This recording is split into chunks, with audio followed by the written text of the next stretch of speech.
नवीन global study में एक बार फिर से आपका बहुत स्वागत है। मैं हूं नवीन कुशवाहा। जीवनी के सेशन में आपको एक बार फिर लिए चलता हूं और जानते हैं कि गणेश दामोदर सावरकर जी का जीवन परिचय कैसा था दोस्तों। तो चलिए जानते हैं। दोस्तों, ये हैं गणेश दामोदर सावरकर जी। वह वीर विनायक सावरकर के सबसे बड़े भ्राता थे। उनका जन्म 13 जून 1879 को हुआ था। अपने अनुज भ्राता की भांति उन्हें वह प्रसिद्धि नहीं मिली जिसके वे अधिकारी थे, लेकिन वह प्रतिभाशाली राष्ट्रवादी कवि थे। उनकी राष्ट्र प्रेम की कविताएं एक समय में सभी युवाओं के जिह्वा और जेहन में होती थी। राष्ट्र प्रेमी होने के अतिरिक्त वह हिंदू मूल्यों के पोषक भी थे। राष्ट्रवादी व्यक्तित्व की सोच। गणेश सावरकर भी विनायक सावरकर की तरह राष्ट्रवादी व्यक्तित्व के पोषक थे।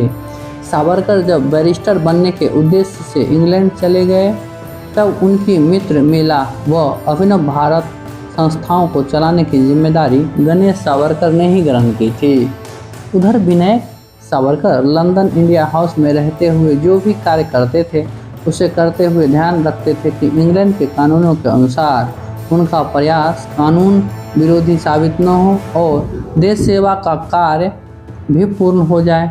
चूँकि वह स्वयं भी कानून की शिक्षा प्राप्त कर रहे थे, इस कारण वह इंग्लैंड के कानून की बारीकियों से ऐसी गलतियां निकाल लेते थे जिसके माध्यम से वे राष्ट्रीय स्वतंत्रता के बारे में लोगों को जागृत भी कर देते थे और अंग्रेज हुकूमत तिलमिलाकर ही रह जाती थी।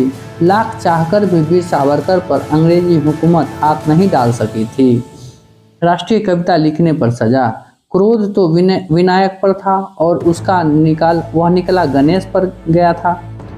उन पर इल्ज़ाम लगाया गया कि कविताओं से लोगों में विद्रोह की भावना पनपती है।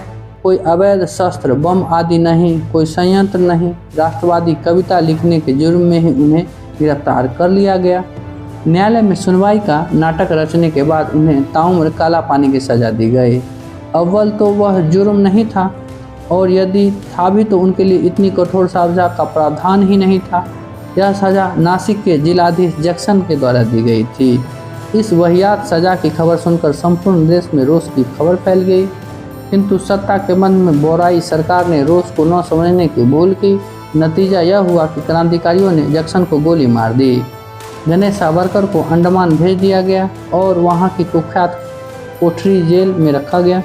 जब विनायक सावरकर भी अंडमान के उसी जेल में गए तब गणेश सावरकर पहले से वहां मौजूद थे, किंतु जेल इस तरह की बनी थी कि वहां उन दोनों की परस्पर कभी मुलाकात नहीं हो पाई।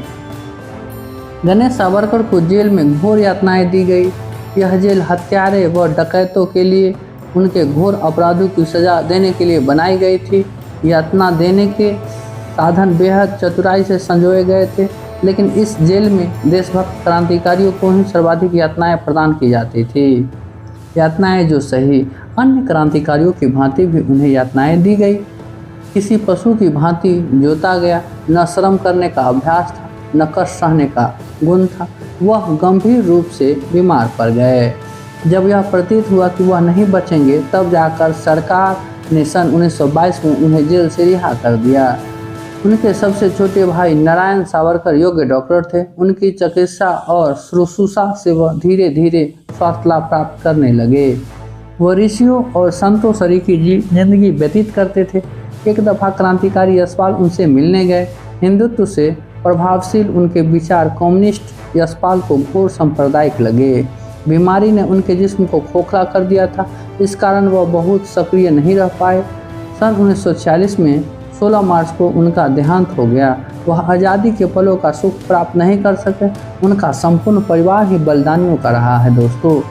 सबसे छोटे भाई डॉक्टर नारायण सावरकर को भी राष्ट्र प्रेम व उसकी आज़ादी की चाह रखने के कारण ब्रिटिश हुकूमत के कारण जेल में सज़ा काटनी पड़ी थी दोस्तों ये थे गणेश दामोदर सावरकर जी, वीर सावरकर के बड़े भाई। इनका जीवन परिचय आपको कैसा लगा आप अपने उत्तर कमेंट में दें और चैनल को लाइक शेयर सब्सक्राइब कर दें।